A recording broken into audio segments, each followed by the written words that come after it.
How are you about doing today? Yeah, grand. Good, thank you. Fantastic.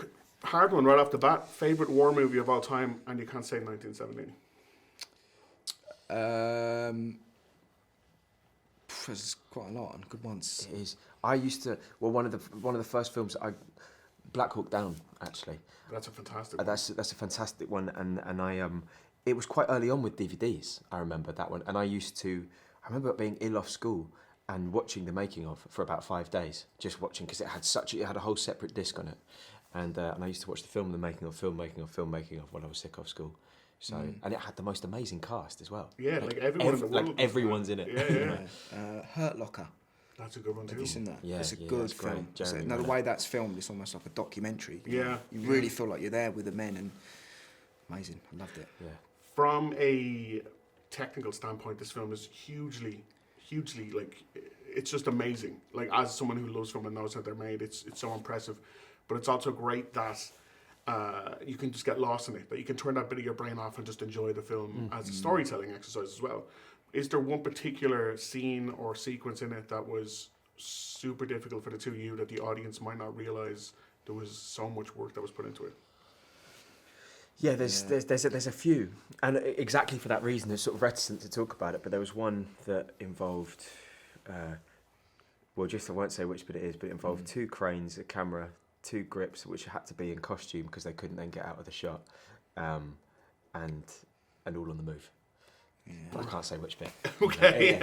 There was a bit for me as well. I'm not going to say which bit, but it was a very long scene, and it was a scene we didn't really rehearse much. We just sort of left it, to sort of be played out on the day to see what happened. It actually stayed with me for like quite a long time. It's a very intense scene, and it was very difficult to film. Phoebe Waller-Bridge recently said that she reckons Andrew Scott is the greatest actor of our generation, and as a fellow Irishman, I take that. Yeah. We all take a single compliment. The whole country takes it. We're like, yes. Yeah. And you both worked with him on this one as well. Any insights or opinions on Mr. Scott? I loved his performance. I think he just literally looks like he's been there for 3 years on edge. He looks like he's so bored, and he's just like, look at these 2 idiots. Yeah. And again, Andrew Scott is brilliant. To work with him, and that character as well, Lieutenant Leslie, is one of my favourite characters in the whole film. Brilliant. Yeah, he's a master as well. He's in theatre, film. He's one of those really mercurial actors that I think what's most exciting about him is whenever he comes on the screen, you don't know what to expect, and there's almost a level of danger in whatever he does, and that's exciting to watch. Yeah.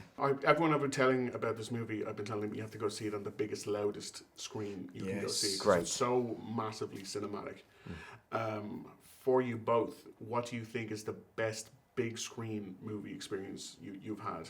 I watched I remember I saw the Dark Knight. The second one, Dark Knight Rises. Is that with Heath Ledger? Heath Ledger. Dark Knight, yeah. Yeah, Dark Knight in the IMAX, the middle seat, the middle row in the IMAX, and that Heath Ledger's performance, the pencil bit, then when the lorry flips over towards me, I was like, oh my word, that and No Country for Old Men, not just for Roger, but No Country for Old Men. I remember Tommy Lee Jones' last line, and then I went like that in the back. Yeah, Dunkirk. I remember that coming out in the IMAX, and that was beautiful. Yeah. That like rattled the fillings out of people's teeth. It was so loud in the screen. Noisy.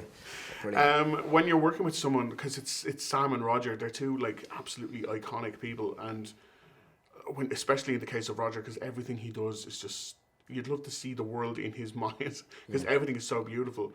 Yeah. Can you say what it is working with or alongside 2 kind of absolute geniuses like that? Amazing. And the thing what really was amazing to see is even though they've, and Sam as well, Sam and Roger, they've been in the game for so long, but yet this is something, for everyone who worked on this project, so new. They've never filmed a film like this before. And they're still so passionate about what they do. It was amazing to see. That was the thing. I think we kind of knew that we were meeting these kind of icons of the industry, so we expected these kind of huge, like kind of big personalities, but they were really quite quiet men, and just the unifying factor is they just love what they do, and they're really passionate about what they do, and that's the biggest thing for them. And the story is always the biggest thing. So, yeah, it was a real pleasure, a privilege.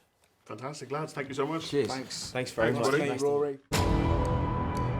You have a brother. in the 2nd Battalion. Yes, sir. They're walking into a trap. Your orders are to deliver a message calling off tomorrow morning's attack. If you don't, it will be a massacre. Come on! There is only one way this ends. Last man standing. 1917.